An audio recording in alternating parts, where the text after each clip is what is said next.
Hey folks, welcome back to another episode from the Vaultcraft SMP. I'm really glad that everybody seemed to like the tree farm last time. I was more than a little worried that it was just a little too much farming and too much explanation and not enough action. But hey, it's all good. I had fun, you had fun, we're all having fun. And remember a few episodes I gave Rabbit just a few gifts in his house. You know, a few subscribe buttons on the wall like I have behind me sometimes. Well, he finally returned the favor. In a small way. In a good way. I rather like it. It's not a prank at all. It's a nice picture that one of his fans made. I love it. I love it. I'm going to keep it right there. And know that Rabbit is watching me. Now, before we dive into the rest of the episode this week, I've got a bit of an announcement to make. Things are getting pretty busy in my life right now, and I'm going to have to be more erratic in my publishing schedule. I take great pride, and I've done a really good job of publishing once a week for quite a long time. But sometimes life gets in the way. Well, I say gets in the way, but, you know, sometimes you just have other things that are more important. In this particular case, remember a few months ago, I said I was getting married. I took a nice long break, and I was really happy for it, and everything went great. We had a nice sunset beach wedding and a nice honeymoon, and if I could do it again, I would in a heartbeat. But because of its destination wedding, only a few members of family were able to join us. And so coming up soon, we've got the bigger reception for all of the extended friends and family. And well, that takes a lot of time to plan. And so I know you guys understand. This announcement is really more about me giving permission to myself, about not putting pressure on myself to get a video out every week. So there we go. But that brings me to another topic and question that I've been pondering recently. With the exception of the announcement that I'm getting married, I really haven't shared any personal details. And I have to wonder, is this something that you guys would like? It's not that I'm afraid to. It's just kind of a professional thing, I guess. And if I'm not careful, I might just outright dox myself. I know there's a lot of YouTubers out there that talk about all their personal lives, their family, their jobs, etc. And I'm just kind of curious how people feel about it. I mean, you got In the Littlewood / Martin and Smallish Beans / Joel and Solidarity / Jimmy and, you know, and everybody knows their name basically.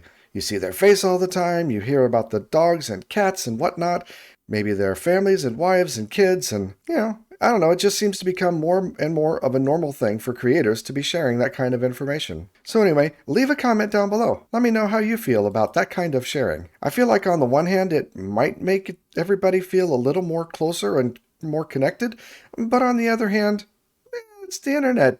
You don't need to know. Anonymity is a good thing. So I'm kind of conflicted. Anyway, leave a comment. Let me know.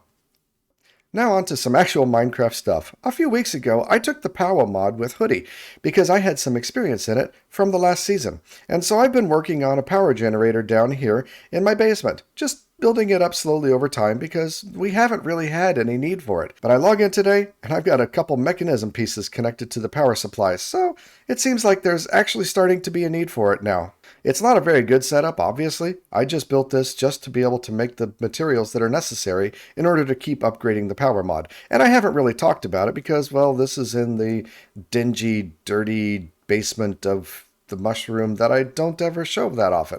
But anyway, this has happened and it's here. So apparently Raven and Hoodie have taken Mechanism, and now we've got a crusher and a metallurgic infuser over here because they needed dirt, apparently. And Mechanism is apparently the only way to generate dirt within this mod pack. Create can't do it, which honestly is a little surprising. Create can do pretty much everything else. And the main basic ingredient for creating dirt is sand, which both Mechanism and Create can do quite easily. But it's been on my list to automate the creation of gravel and sand using Create for a little while now, and so I think it's back to the industrial district for a little more farm setup and a little more Create setup in order to help make this happen. And eventually I think this Mechanism stuff is going to get moved to the industrial district at some point once we figure out where that's going to go. But for the time being, this is pretty small. I certainly don't mind it being in my basement. Now, I don't think I've ever actually shown this Create tower, or at least the inside of it. This is the windmill that powers everything, but we've got several levels to the inside. The first level here is where we have our basic throw-together machines. We've got a little potion brewer here, stamping pad, and the crushers, which seem to be getting a lot of action, and which of course are needed to make cobble into gravel and gravel into sand. But there's really no automation to this. It's all thrown together, and our storage system really leaves a lot to be desired. and a whole mess of rods and shafts that are moving everything around. But this tower goes really deep. The next level has a small crop farm because that's actually the best way to get seeds. We've actually been running out of seeds. And the next level below that is empty. And the next level below that is empty. And the next level below that is empty. And the next level below that. And I think we're finally done. We're way down here at like -6 on the bottom of the ocean floor. And this was all drained by Swarmy a couple weeks ago. So I think I need to take this area and turn it into a nice crushing facility so that we can get all that gravel and sand and stuff automated. But unfortunately, we're pretty deep down here underwater, so I can't just easily move the materials. I made this vanilla cobble generator from Ilmengo a while ago, and it's worked really well to give us all the cobble that we could need. But it's over here, and the windmill is over there. So either I need to find a way to get all this cobble over there, or I need to actually just make a new create cobble generator over there. And given that that's deep underwater, I'm thinking just a cobble generator from create is going to be the better way to go. But the first order of business is figuring out how I can get rotational power down to that level in order to be able to do it. The main rotational power comes in right here, not even in the middle of the room. And like I said, we've got this pretty big mess of shafts going all over the place. But I think I like this one right here. I think I could take it straight down the wall. I'm going to have to move that light, but that's easy enough to do. So yeah, let's get a bunch of shafts together and get some power down to the level that I need. Alright, well, I made a pretty simple little cobble generator here on this level, and I only made it do 2 at a time because I wanted to test things out and make sure that it does work, but, you know, it's generating the cobblestone. But I'm using my engineer's goggles, and see the stress units here? This drill is using 128 stress units, and this drill is using 128 stress units. I was planning to have 8 drills going in order to generate cobble pretty fast and run those wheels. And the wheels themselves also take an awful lot of stress units. So I'm actually thinking it's going to be better to use the cobble generator that we've got and come up with some way to move it all the way over here. It's going to be a little bit of a challenge, obviously, to get it down through the water, but I think it's going to be better than using a full 1,000 stress units just to generate cobble. The vanilla cobble generator works just fine and has no stress units requirements. So I think that's going to be the better way to go. And since I got create, it makes a lot of sense to hook this up to a remote redstone switch like I have the trees, so it can be turned on and off in the crushing area where I'm going to be working. I don't really need all these steps here, but it's a good way to get up there, so I might as well just keep doing this. And of course, cobblestone is the frequency and that I want to use. So I created a quick little drop chute here, and this goes down to the level where I'm wanting to work. Ooh. Oops. I forgot I didn't have my feather falling boots on. Alright, well anyway, so this is where all the cobblestone can come in from that little drop chute. Now I just need to connect that up to the cobble generator on the other side of the little island here. I need a Staples Easy button. That was easy. And now the cobble is moved over to here. But I guess I didn't really think about it all that much. Because, yeah, there's a lot of room in here, and I'm not sure how I'm going to get everything around. So the cobble has to start at the top somewhere, come down through some grindstones in order to make gravel. And then the gravel has to go back up and come back down through some grindstones in order to make sand. So I didn't really think about that, and I think I might actually set up a whole simple storage network down here to move the materials around, because I think that might be easier than trying to physically move it around.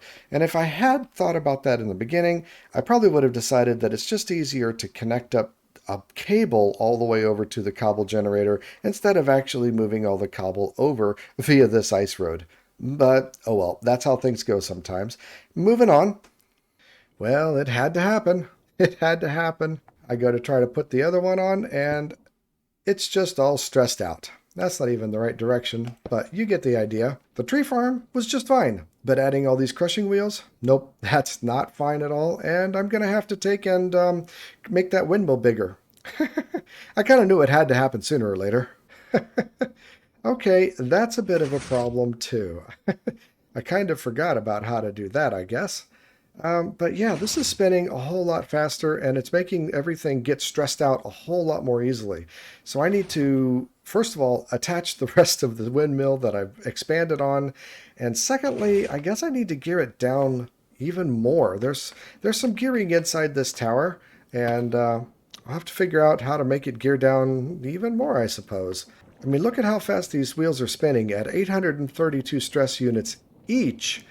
They were at 256, and I'm not really sure what else I did besides add stuff to the sails in order to make it produce more power. All right, at 832, we can't, this is not scalable. Gotta do something more. Right, the faster the windmill spins, the faster this spins. It was 832, now it's 896.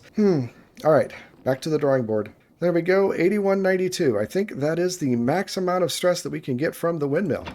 I think it looks okay. I tried to keep the style of what it had before, but the power is what we're after. That's what matters. Now I got to get down here and fix some of this gearing. All right, I geared it down and then back up a little bit, and we're stuck at 512 for each of the wheels, which is over 1,000 stress units for each set of grinders. And I'm going to have 3 sets of grinders. So that's 4,000 stress units that we're using, not counting everything else in this tower and all the tree farms. But for right now, I'm going to leave it. You know, having a faster grinding wheel is better because it's going to work faster.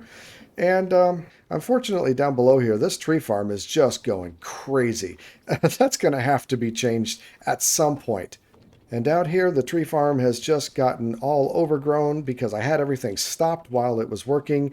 And this also will need to be further downshifted, down geared. But, you know, at the moment, I'm not going to worry about it. We got plenty of logs. I'll come back and fix this later. Let's worry about these grindstones real quick.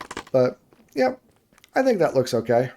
So back down here, I can finally get this set of grind wheels working properly. And I've already gone through a bit of setup with the simple storage network to get it set up to be able to grind and pull things back in. I need to get some more drawers in place, but that can happen at a later date. The important thing we got going on here is a redstone link that controls this export cable, and it's been turned to require redstone to work. And it's going to export cobblestone based on this filter. We don't have any in there, but once some cobblestone gets in there, the chute's going to bring it out, and it's going to get ground up and fall down here and become gravel. And that signal is controlled over here by the stockpile switch that's pointing at the drawer. And it's got a nice little icon that says this is where the contents are. So if I take this and move it back down to here, okay, well now it's moved over into the redstone enabled area. We see the link is on, and the grindstone is grinding. Basically, the stockpile switch is saying, I want to make sure there's at least this much cobblestone in the drawer. And if we get over that, then it's okay to turn the redstone on, which is going to send it out through the exporter in order to be ground up into gravel. And yep, we've got some gravel going on here. So now I just need to duplicate this process with another set of grindstones and more connections to take the gravel and grind it again into sand. And like I said, I'm going to need some more drawers and some more switches like this. So I think I need to rejigger this a little bit, reconfigure this area a little bit. But so far, it's working out okay. Oh, there we go. The crop farm is once again rotating at a reasonable speed, and I've even fixed up all the areas from where it had destroyed the crops. Now I got to go take care of the tree farm. Whew, finally, everything's back to normal. Well, this is a little slower than it was last time, and quite honestly, that's just fine. But yeah, everything's back to normal finally. That was a lot of work, honestly. I did not expect that changing the windmill like that would have such big impacts everywhere else. Whew, it was a mess. But I did get this duplicated. It was really just a matter of putting it out in front. I was going to move it a little bit closer, but I decided that these redstone links needed a little extra room, and honestly, we've got plenty of room down here anyway. But yeah, basically this one's all set and ready to go. I've been grinding some sand. It's still been a very manual process at this point because I don't have the drawers set up, but that'll come real shortly, and honestly, overall, I'm pretty happy with the setup here. But like I said, there's still a lot of room, so I've got some other ideas to set up some more automation. I'm thinking more of the bulk blasting, bulk washing, bulk hunting type of stuff. There's still a lot of materials that we can get with those guys too. But I think that's enough Create Farm stuff for now. We've got a challenge on the server to run the Rainbow Road and get the fastest time possible. So I've got to go over to the end once again and try to run my best race and get the best time possible, because there's some vault diamonds on the line. Now, a couple weeks ago when we did the big race here with everybody, I established a second challenge asking people to post the fastest time for a single lap. So now it's my turn to try to complete my own challenge. One time around the track, fastest one wins. So let's put in my 3 vault diamonds and get on out here and get going. I'm a little out of practice, but here we go. Woo! And this is going to be a challenge, all right. Oh, ouch. Bumped into the thing. Slowed me down. Oh no. Not doing so good on this one. I'm going to have to come back later and figure out what my time is.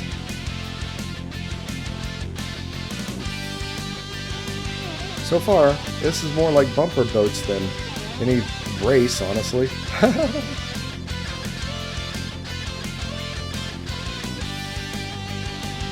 This corkscrew I'm always doing badly on. I know, bump, ouch. And I always hit that one too.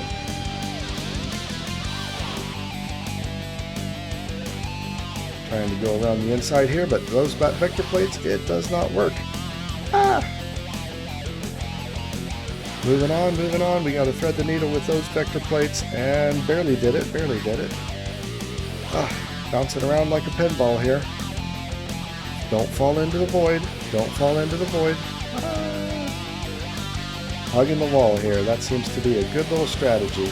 Ah, no, I'm caught up here.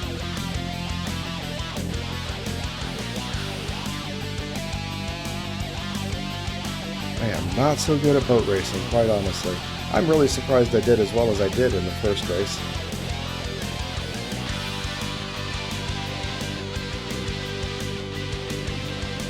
Gotta avoid all the poles, hugging the inside lane here until we hit this. Okay.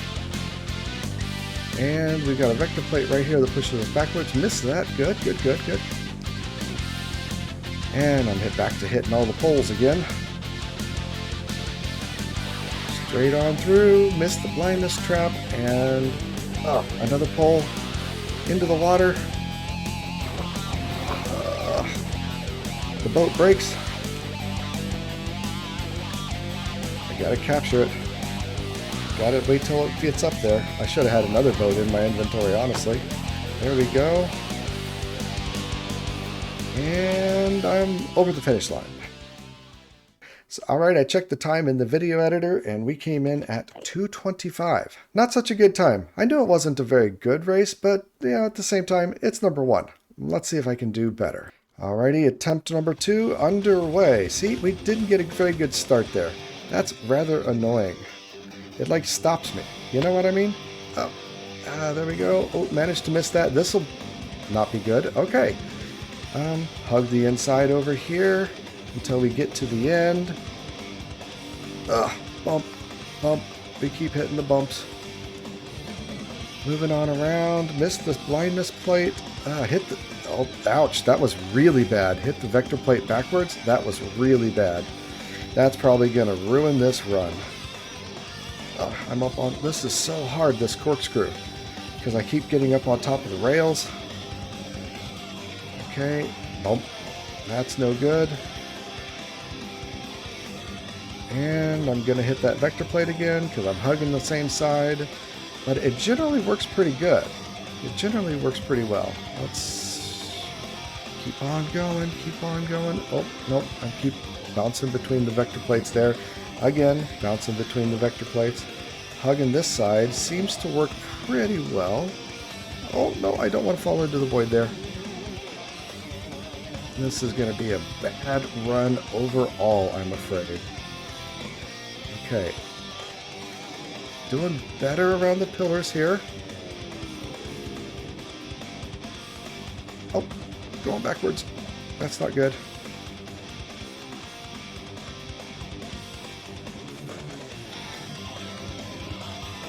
Yeah, that didn't really help me out either. Okay, keep on going. We gotta hug the end.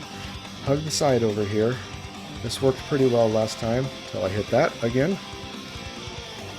Hug the outside over here. Oh, nope, I hit the vector plate. This is going to be a really, really bad run. Oh, not good at all. And I should have had another boat again. Oh no. I missed the blindness plate. That's good. We're hitting all the poles again. Can we do a... There we do. We got a good entry into the bubble column here.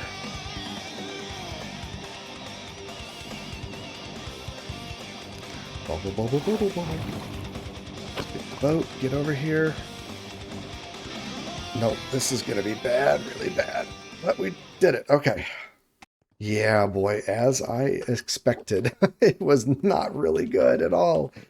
I mean, not terrible. 229. I mean, a little bit slower. Not terrible, but not any better. One more attempt. And this time, actually, I need to get another boat. I'm waiting too long at the bubble column for my boat to come up. And that's a strategy that I think will serve me well. Final attempt. Here we go. Again, a not really very good start, honestly. It makes you stop, and I don't like that. I know I've had better sails off of that thing. I had one time where it threw me all the way almost to the end of the road there. But okay, well, I'm managing to avoid the poles right here. That's a good sign. I gotta avoid that vector plate. Okay, done. The corkscrew, almost went all the way off the edge here. The corkscrew is doing really well. Oh, I'm not, okay, did a little better. Hug this side, that works really well. And I'm hitting the blindness plate. Oh, I missed it. Okay, going around the outside. Missed the vector plates, or hit the vector plates, either way. Oh, going through them again. Got stuck again. Oh boy. Oh no, got stuck again. Got to go around the outside here. Don't want to fall off into the void right there. That's a dangerous spot. Okay. Doing all right. Gotta stay off the... Oh, that hurts. Oh, this is really bad. This is really bad. A really bad run through this area. Made up a little bit of time there. That wasn't so bad, honestly. Made up some time. So... Come on. Let's keep on going. The first time I raced, I actually ended up on the end stone up there. That was that was not good at all. Okay, we got to spread this really tight. Okay, missed that vector plate. Up, hitting on every pole here. Hitting every vector plate. And the blindness plate is straight ahead. Got the blindness plate. Ooh, it's a good thing I didn't go into the void. Got into the water. Let's pop out, get our next boat ready. I think this is the direction. I think this is a big strategy boost right here. Big time boost. Am I going to beat Swarmy? That's going to be the real challenge. And we're done. All right, let's go check the footage. All right, that one felt a lot better, and the time does show that it was 2:16. Now, that's still not enough to beat Swarmy's 2:12, but I'm happy with it. It's a big improvement. And really, having a second boat in that water column definitely saves a few seconds off of the time. And I just had a generally pretty good run through the first part of it. The second part, yeah, maybe not so much. But anyway, it was a lot of fun. I'm glad to get my times in. Let's see how everybody else does. So here we are, back the next day, ready to check out who else participated in the challenge and what their times were. We got Iondis's attempts with 2:19 at the fastest, Swarmy with 2:12 at the fastest, me with 2:19, and Poon Poon with 2:14. So it looks like Swarmy's the big winner of this particular challenge. Got a cool 11 vault diamonds for you right here. I think I might take him and leave him in his base. I had hoped to get a little bit more turnout on the challenge, but, you know, I was glad to see some people take it up and see the track get a little bit more use. I'm sure there are lots of ideas for other challenges that could be had. This was just a really simple, low-hanging fruit type of thing. So if you have an idea for the racetrack and how to make a challenge for somebody, pop it in the comments. I might just make a new challenge and use your idea if you don't mind. And there we go. I hope he'll notice that. So we're back here once again at the Create Tower because one of the comments that I had on the last video said that we can actually make charcoal blocks from logs. Francisco Rossi left a comment saying that you can use the bulk smoking, which is when you put the fan running over a campfire. It's typically what's used for cooking food and whatnot. But sure enough, here we've got a charcoal block in my hand. It's a really cool texture. It looks like the log, just black. But sure enough, it's a charcoal block from the Architect's Palette mod pack. And this points out a problem that mod packs like this usually have, in that there's a charcoal block from Architect's Palette, there's a charcoal block from Mechanism, there's a charcoal block from quark, and there's a block of charcoal from thermal expansion. Really? Why do we need 4 different charcoal blocks? But we can take one of these charcoal blocks and break it down into an individual charcoal item. But I don't know of a way to do that in Create. Maybe with the drill? But I don't think we need to either. The real point of making charcoal is to make it so that we can have an endless source of things to burn for the Botania endoflames. And charcoal is just generally better to burn than just logs. So if we look at the block of charcoal from quark, which is made from 9 individual charcoal units, it'll burn 80 things. It'll smelt 80 things in a furnace. And this is what Botania uses in order to determine how much mana is made. Compare that, though, to the block of charcoal from Architect's Palette. It will only smelt 8 things. But then this block of charcoal only breaks down into 1 individual charcoal piece. So this is, a 1/9 as dense, if you will. Now, technically, I think if we break the logs down into planks using Create, we can actually get a little bit more efficiency in terms of the burn rating. But I don't think we need to. We should be generating enough logs that it doesn't really matter. The real question is, will Botania endoflames burn them? So up here on the nearby Sky Island, we have a small Botania setup going. We haven't progressed very far in Botania, but it's enough to get some endoflames going. And so let's test. Throwing out some charcoal, does something burn? Yes, this one picked it up and burned it. So that's going to be really good.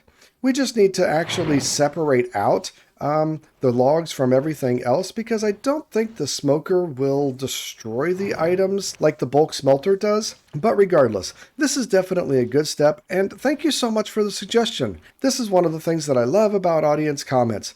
You can correct me when I'm wrong, or tell me when I missed something, because I'm not perfect. And one of the other things I was wondering about, because this might actually give us something to do with some of these things, is whether the bananas and the blossoming acacias actually compost. So let's take a look. Oh, it does. That's good. How about the bananas?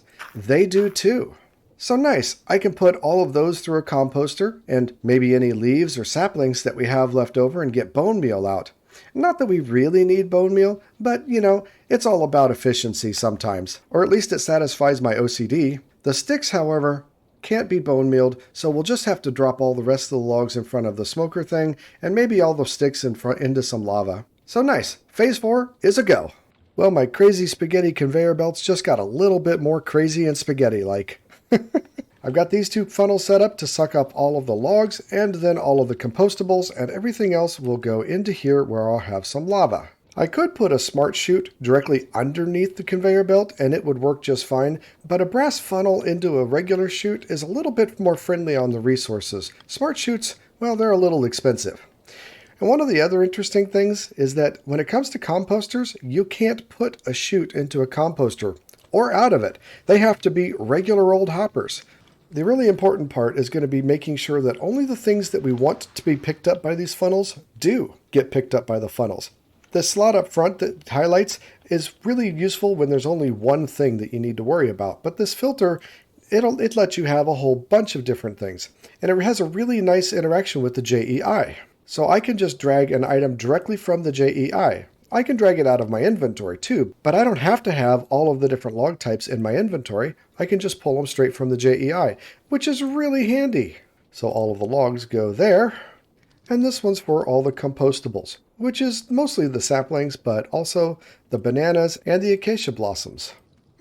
I can't find either the bananas or the acacia blossoms in the JEI, but I'll get what I can get right now. So we got all the saplings and the oak leaves.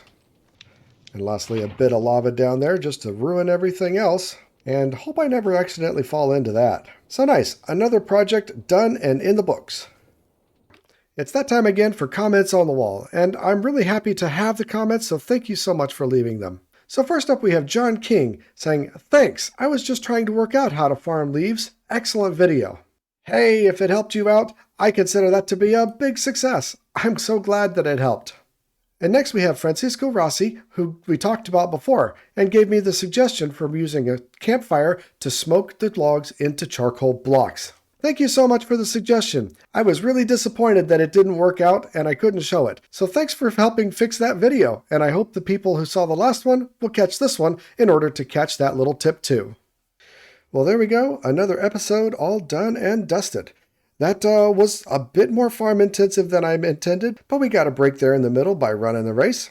As usual, though, I had a lot of fun, and if you did too, well, please consider subscribing. Get more content just like this. Also, I've got my update videos. It's been a long time since we've had an update, and I'm expecting one pretty much any day now, so be on the lookout for the next update roundup. But for now, remember to just be excellent to each other. I'm out.